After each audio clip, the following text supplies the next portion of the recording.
All right, Leah, what is this? Hey, everybody, and welcome to Show and Tell. It's what we do every Wednesday at 7:30 p.m. People from around the community, from Digikey and Adafruit included, come on by and show us what you're working on. Give us updates. Show us your 3D printing, your soldering, your DIY keyboards, whatever you got. We're going to kick it off with Kevin. We're going to call people one more time. We'll be out of here at 7:55.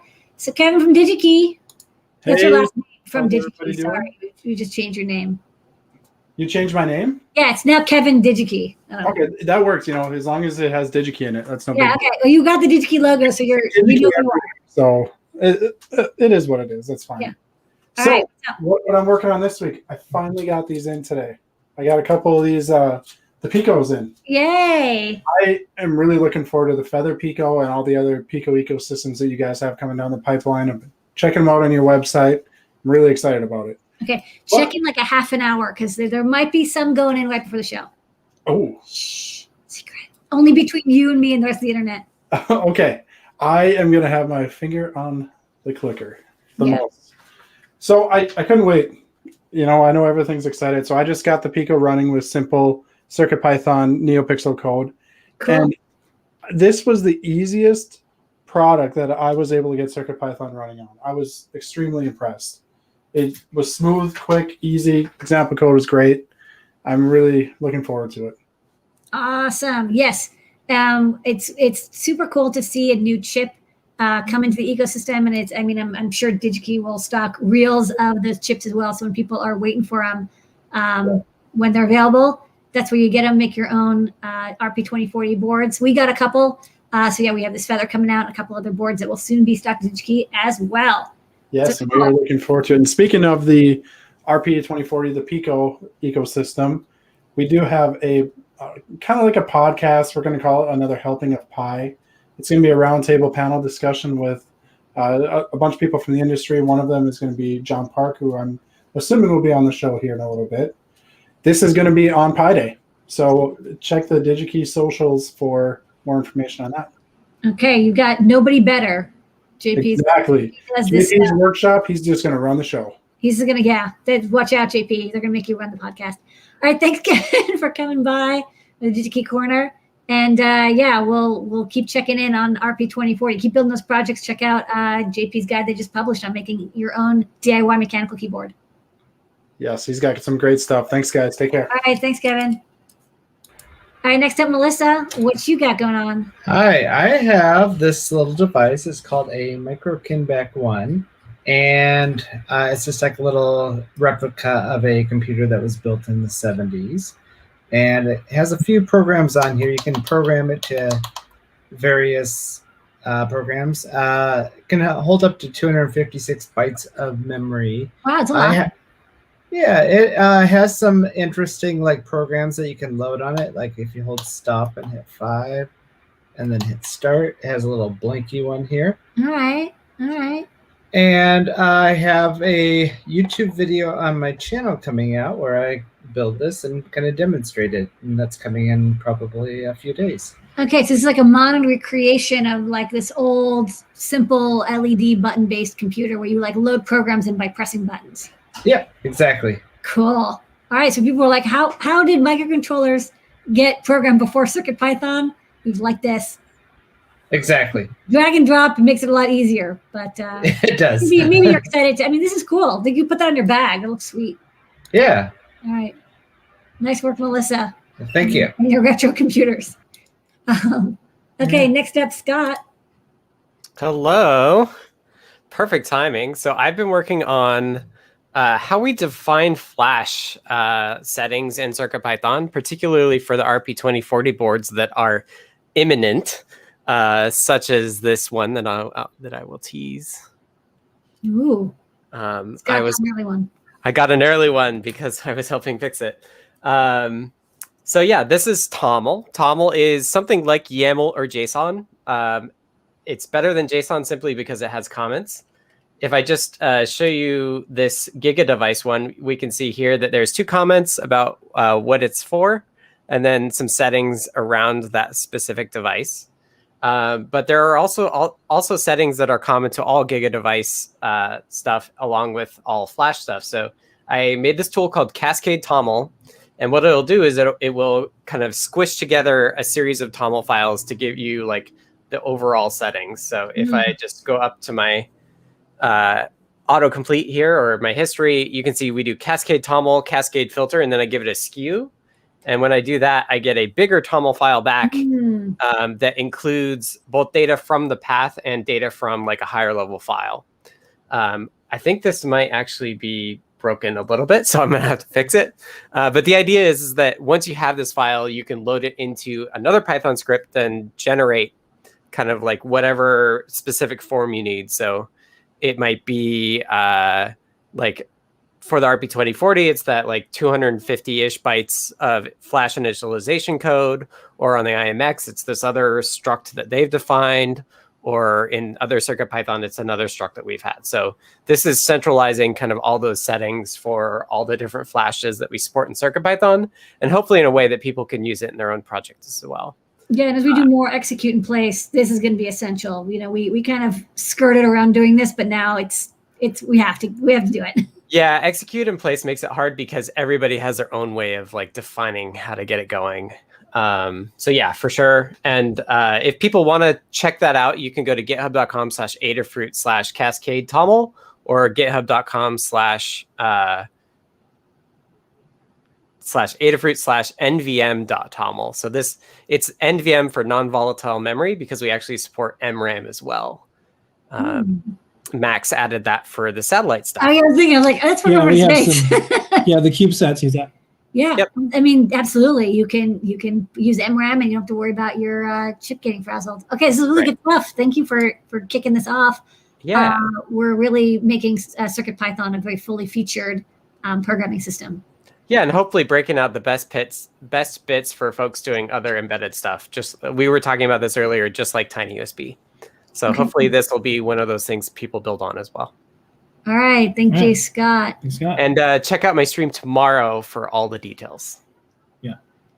Okay. We'll get the word out on Ask an Engineer as well. Yes. Awesome. This week's Deep Dive with Scott is Thursday. Yep. All the time. Okay. All right. Thanks, Scott. Next up, JP. Hey, guys. So I have up here something I'm very proud of, which is this guide. I just published this guide on building my little macro keyboards using the Pico. So I've worked on this a couple of weeks of the past couple Thursday shows of my workshop show. I showed how to design the circuit to use the Pico as mechanical keyboard and took it all the way through to having PCBs made. I had these, I sent off for some PCBs that came in, put them together, they worked, and built up the keyboards. And then I had the pleasure of making an epic mega guide that really shows every single step of the thing. I left no stone unturned, and I'm really proud because I think that it can serve as a good intro for people who are wanting to make the leap from prototyping stuff on a breadboard or maybe hand wiring it onto a permaproto board or a perf board and want to actually have a PCB made without necessarily learning a steeper learning curve, more robust program like Eagle or KiCad, however that's pronounced. And so a lot of people already use fritzing. And so this guide here, there's many pages that'll take you through it, but here's one where we've taken what we've learned in previous pages and done just a 4-switch version of the board. And we go through both the breadboard view and the schematic view to kind of optimize and clean up our circuit and learn some concepts about things like net labels and some symbols, and then take it up through to building up the board properly and checking it to make sure that it's manufacturable, and then sending off Gerber files to have them made. So I'm really excited about this, and I'm hoping this will lead to some more people grabbing fritzing and using it for this type of purpose, for really building out a project. Yeah, I think it's great because, there's thousands of people who have these Pico boards. They're low cost, and you still might want to have a complicated enough project that you want to have a PCB, but you don't want to solder in that raw RP2040 chip. It's not the easiest chip to solder for beginners. Mm-hmm. Yeah. This is a really great intermediary, right? It's like you can still make custom boards. Yeah. And made a keyboard, but I think accessibility projects also, you solder on this big thing that's easy. It takes care of the tough stuff, and then go to town with fritzing, which is Yeah. a great beginner program for circuit board design. So this is a great guide. Everyone should go check it out. It's live now on the Learning System. Yeah, go check it out. It's there. And then I'll give a little teaser for something that's coming up on my show tomorrow. I'm going to be doing a project that involves a visual effects trick, sort of a chroma key visual effects trick. But one little element of the project that I'm excited about is my buddy Todd Kurt built a project last week that plugged a rotary encoder knob directly into a QT Pi. There's a way to tell the pins to be what you need so that you can plug in all 5 pins of the rotary encoder, and it's almost like a smart rotary encoder. It's a so cute. encoder that runs Circuit Python basically at this point. And in my case, it's also going to drive some NeoPixels. Todd made a media knob and a MIDI controller and some other projects out of his, and we probably published that in the MicroPython on Hardware guide, so you can go and find that. But I've grabbed that idea and I'm using that to make a little controller for this VFX project I'll be showing. All right, thank you, JP. All right, we got a lot of people, so a lot of people came in. So Aaron, hello. How might show your project off? I this week have a shadow box project, and I don't know if I'm going to be able to show it too well in this light, but this is what it is. It looks okay. It looks much better in the dark, but I'll share my screen so you can see what it looks like. But just so you can get an idea, it's got a mag tag and a NeoPixel strip just plugged into it, going around the edge of just this shadow box frame that I got at the craft store.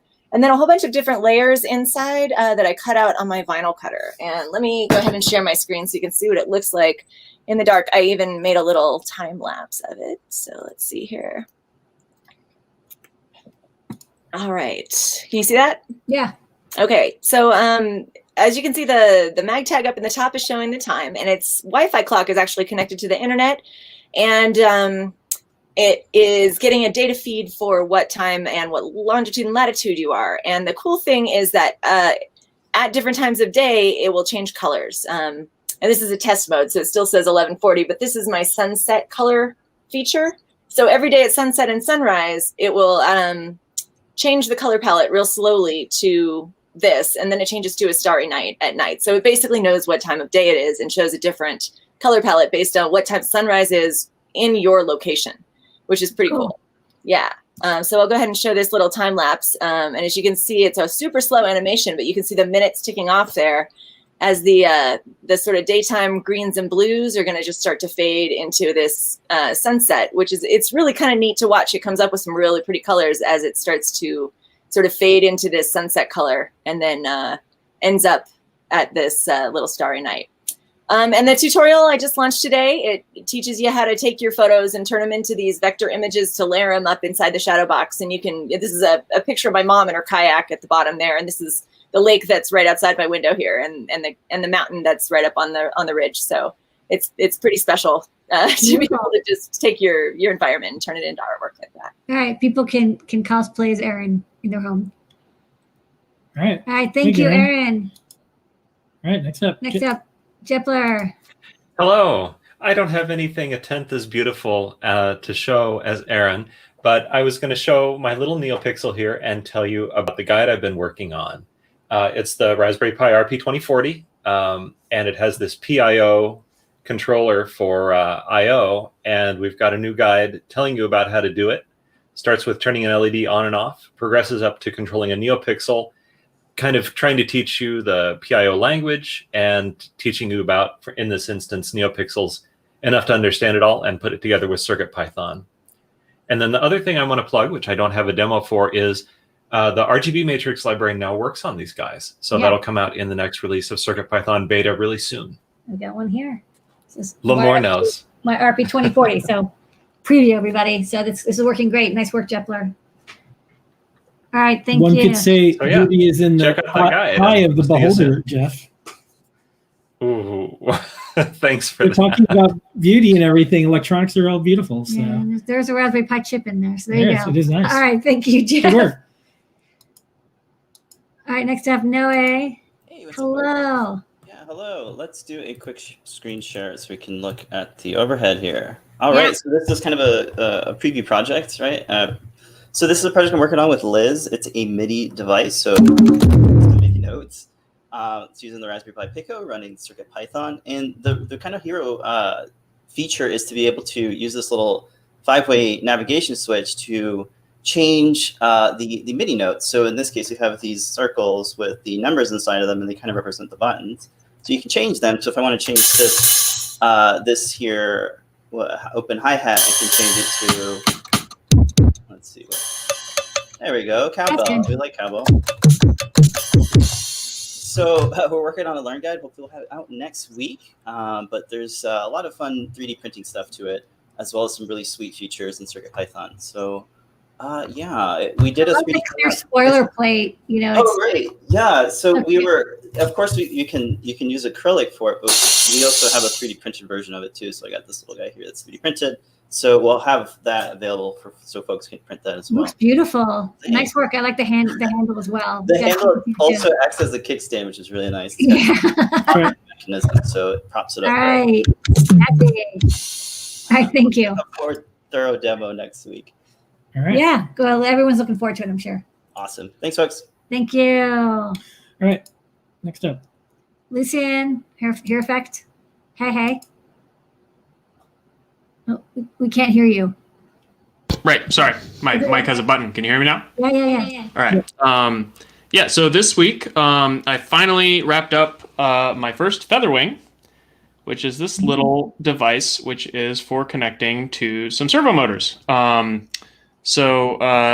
This, I also put together a little kit. I've had these motors on a couple of times before, but I put this together to just make them, they're a kind of smart servo motor that you can send all sorts of commands to, and you can also receive all kinds of commands. So they can tell you what, their max torque rating is. You can actually like set, temperature limits. So if they overheat, they automatically turn off, and, read all sorts of directional information.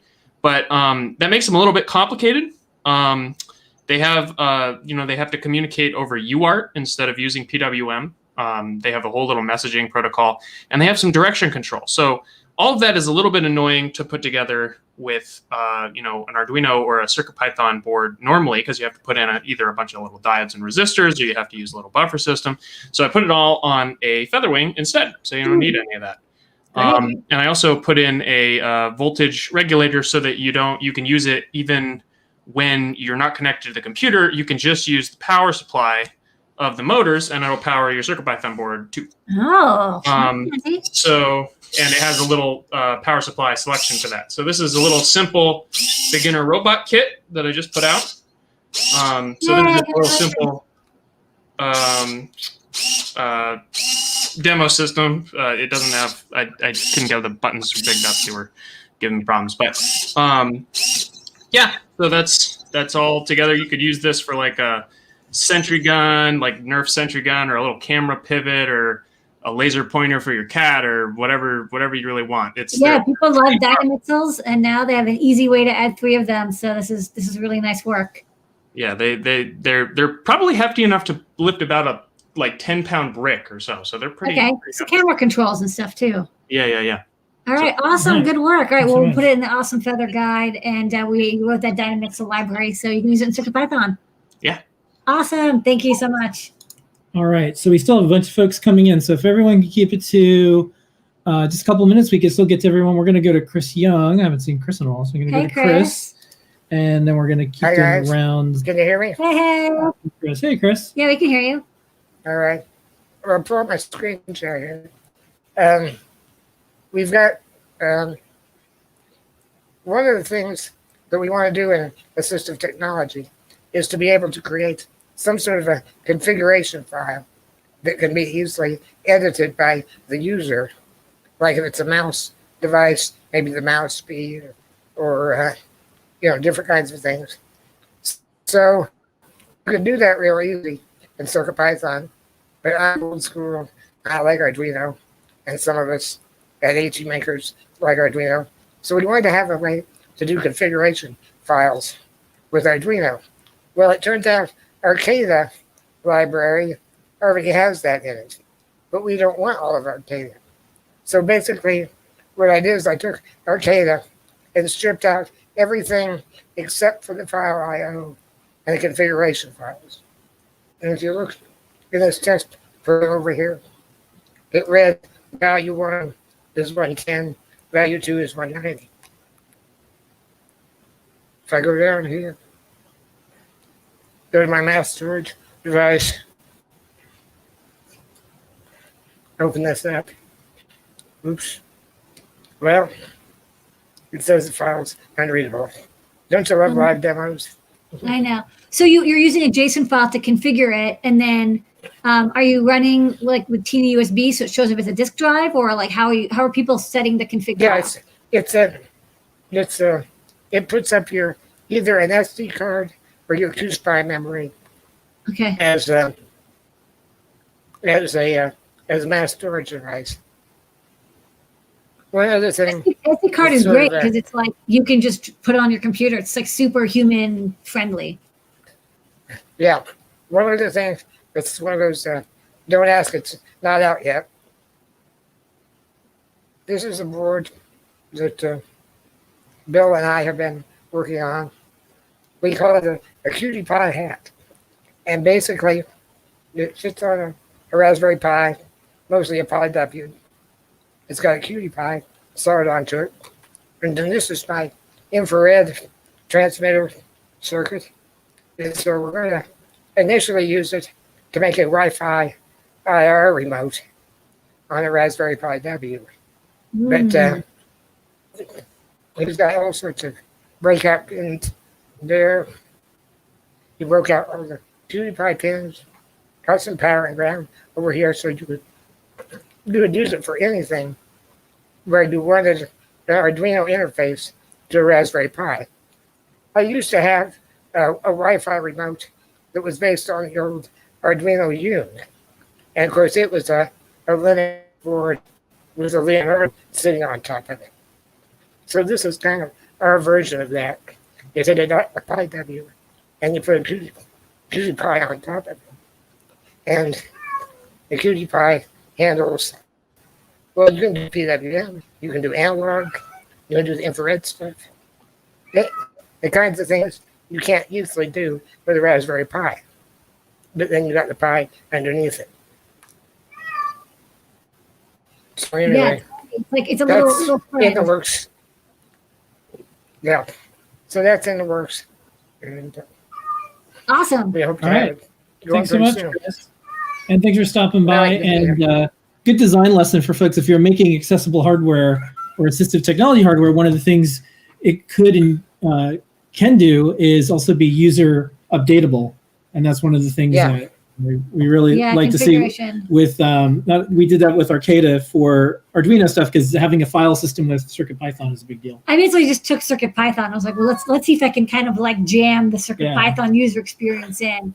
But yeah, it is tough to like, Arduino is just it's not designed for having the USB show up as a disk drive. It works, but it's not. But we made it work. Yeah. We made it work. So there's a couple of technical glitches. I posted a message in the forum, and we'll see what happens. But it's almost working. Okay, cool. All right, Cool. Thanks, good Chris. being Good to here. see you. Yeah, come on by whenever. It's Bye-bye. good to see you. I will. All right. All right. Next up, we're going to go to Liz. And then after Liz, we're going to go to Eni and then Eni and Misha. Misha and then Mark. So if you can each keep it to a minute or so each, we can get to everybody. Take it away, Liz. How's it going? I won't take up too much time because Nay kind of talked about that project.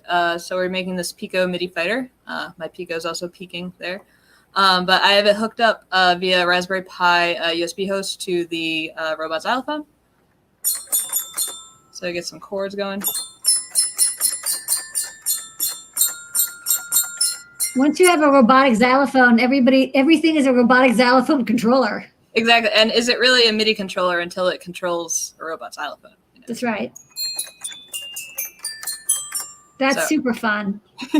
Yeah. Okay, awesome. I'm really excited about this, and the screen GUI I'm really proud of with how I wrote it in CircuitPython. So I'm glad that we were able to get it working. I know we had like a little bit of like, how are we gonna make this? And then it's like we're like, wait, try this, try that, and it's like ding, it like came together. Yes. It was a beautiful thing, and like rainbows, unicorns. Yes, definitely. All right, well, congrats to Liz. It's going to be live next week. I can't wait. Thanks for adding the GPI expander for the LED buttons. I really wanted to add the LEDs. I thought that would be cool. And I was like, good time to use this new expander. I agree. And I love that expander. Super awesome. Yes. So good. All right, Love thanks, it. Liz. All right, thank you, Liz. Next up, Misha. Or Mika. Hi, so my name is Micah, and I've been working on this system. I'm calling it a box. Box. So it is yet another MIDI controller. Yeah. That's right. It's MIDI controller night. Yeah. Based off of the Raspberry Pi Pico again. Cool. And the reason I have it is because I've been learning to DJ with this turntable. And although it might look kind of fancy, it's actually pretty old, and it doesn't have all the latest bells and whistles. So I decided I wanted to add some things. So what this does is it adds 3 buttons, a potentiometer, or 3 effect buttons, a potentiometer, a switch. My video is mirrored, and a row of buttons on the bottom. This one actually says fire missiles on it. Cool. I don't know why. Because fires and missiles, that's why. So, yeah, and I think I can actually share my screen. I've never done this before, but I'm going to try. So, one sec. All right. So if I hold this up. Yeah. And I press this button. Press it. Oh, there you go. Yeah, it enabled it. This button triggers that. This button triggers that. Yeah. If I turn this potentiometer on the bottom. Oh, yeah, the volume changes. Yeah, that's the gain for the microphone. Okay. And this switch will turn the microphone on and off. Okay. Like that, but I don't like to leave it on because it's going to cause feedback if I don't have an actual microphone plugged in.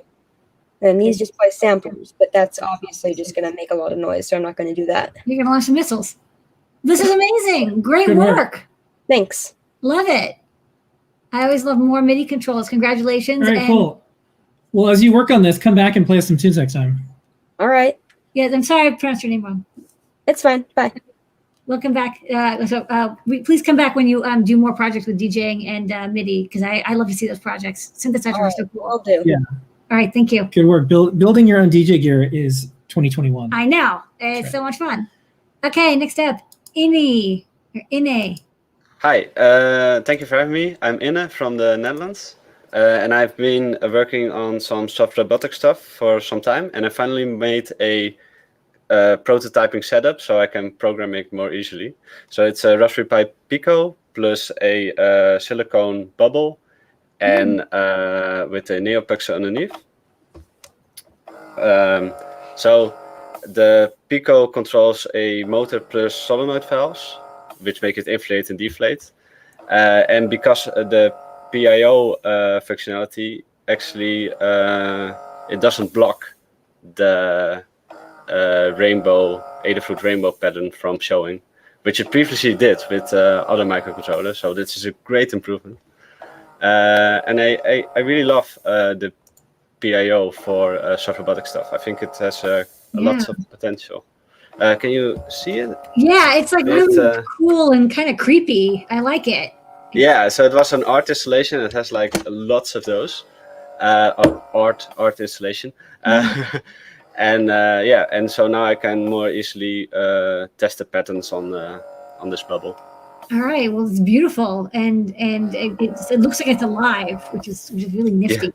Yeah. In the dark, it's even more intense. So yeah, send us a link if you have a link or a video of the installation. Especially in the dark, I think this would be really cool. We could post it up. Yeah, I will try to write something and then I'll send a link. Thank you. Yeah, please do. All right, thank you so much. This is awesome. Yes. All right, living robots. Mark, play us out. Mark, play us out. I will keep this quick. So on of course, now it's not turned on. Okay, you're dark. On the whole circuit board thing, I have made my first real circuit board. Yay! Yeah, I looked at items that you made. I just grabbed it's a Atmel temperature sensor, put it on with the pull-up resistors, capacitors, and the best part about this is it actually worked once I figured out how to solder on it.